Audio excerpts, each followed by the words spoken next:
আপনার কি গুপ্তধনের লালসা রয়েছে, নাকি স্বর্গের সুখ ভোগ করার কামনা রয়েছে? আপনি কি স্বামী স্ত্রীর যৌন জীবনকে দীর্ঘস্থায়ী করতে চান, সুন্দর রূপ যৌবন চান, নানা ধরনের খাবার খেয়ে অনেক দিন বেঁচে থাকতে চান? কোন কামনার জন্য কোন দেবদেবীর পূজা করতে হয় তথা ভগবত ভক্তির বিশেষ ফলপ্রাপ্তির জন্য কি করতে হয়, এই সমস্ত কিছু জানার জন্য আপনি ভিডিওটি সম্পূর্ণ দেখুন। আর আপনি যদি আমার চ্যানেলে নতুন হয়ে থাকেন তাহলে অবশ্যই চ্যানেলটি সাবস্ক্রাইব করে সঙ্গে থাকুন। ভিডিওটির ভালো লাগলে অবশ্যই লাইক করবেন, কমেন্টস করে জানাবেন। একবার রাজা পরীক্ষিত মহামুনি ব্যাসদেবের পুত্র সুখদেবজিকে জিজ্ঞাসা করলেন যে মানুষ কেন এত দেবী দেবতার পূজা করে? তারা তো একমাত্র ভগবান শ্রীকৃষ্ণের পূজা করতেই পারত। তখন শ্রী সুখদেবজি বললেন, এই সম্পূর্ণ জগৎ ভগবান শ্রীকৃষ্ণেরই মায়া, আর সেই মায়ায় মোহিত হয়ে মানুষের মধ্যে বিভিন্ন কামনা বাসনার উৎপন্ন হয়। আর সেই কামনা বাসনাগুলি পূরণ করার জন্য মানুষ বিভিন্ন দেবী দেবতার পূজা করে থাকে। যাদের মধ্যে ব্রহ্মতেজের প্রাপ্তির ইচ্ছা হয় তারা বৃহস্পতির উপাসনা করে। যাহারা নিজের ইন্দ্রিয়গুলিকে শক্তিশালী করতে চায় তারা ইন্দ্রদেবের উপাসনা করে। যাহারা প্রাপ্তির কামনা করে তারা প্রজাপতির উপাসনা করে। যাদের লক্ষ্মীর প্রয়োজন তারা মায়াদেবীর উপাসনা করে।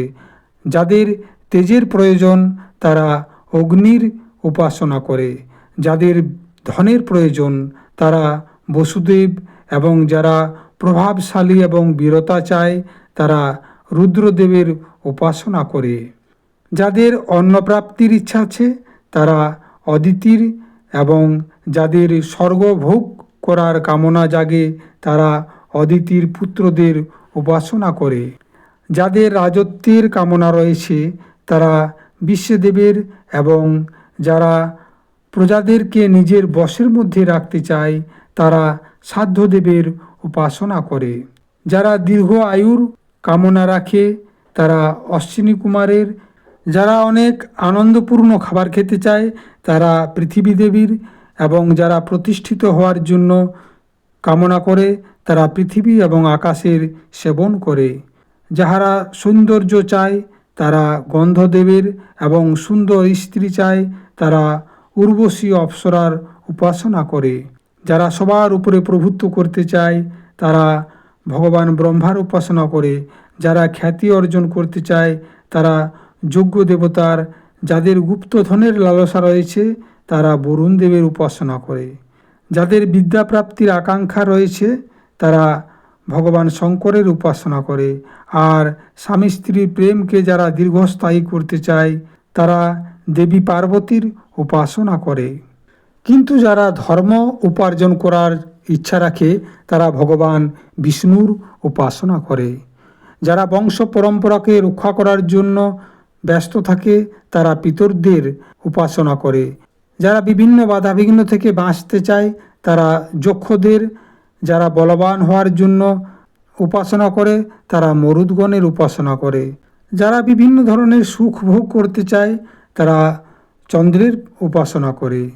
কিন্তু যারা নিষ্কাম ভগবত ভক্তির প্রাপ্তির কামনা করে তারা পরম পুরুষ নারায়ণের ভজন করে। যারা মোক্ষ প্রাপ্তি করতে চায় তারা তীব্র ভক্তিযোগের দ্বারা পুরুষোত্তম ভগবানের একমাত্র আরাধনা করে।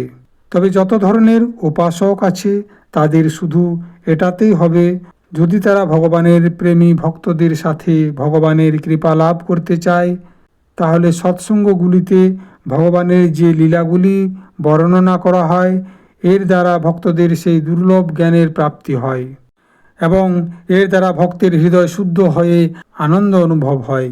ইন্দ্রিয়গুলির বিষয়ের প্রতি আসক্তি থাকে না, কেবল মোক্ষ লাভের পথ ভক্তিযোগ প্রাপ্ত হয়। রাজা পরীক্ষিত বড়ই ভগবত ভক্ত ছিলেন। ছেলেবেলাতেও তিনি খেলতে খেলতে ভগবান শ্রীকৃষ্ণের লীলার রসপান করতেন। সুখদেবজিও জন্ম থেকেই ভগবত পরায়ণ ছিলেন। এরকম ভক্তের সৎসঙ্গে ভগবানের মঙ্গলময় গুণগুলির প্রতিদিন চর্চা হয়।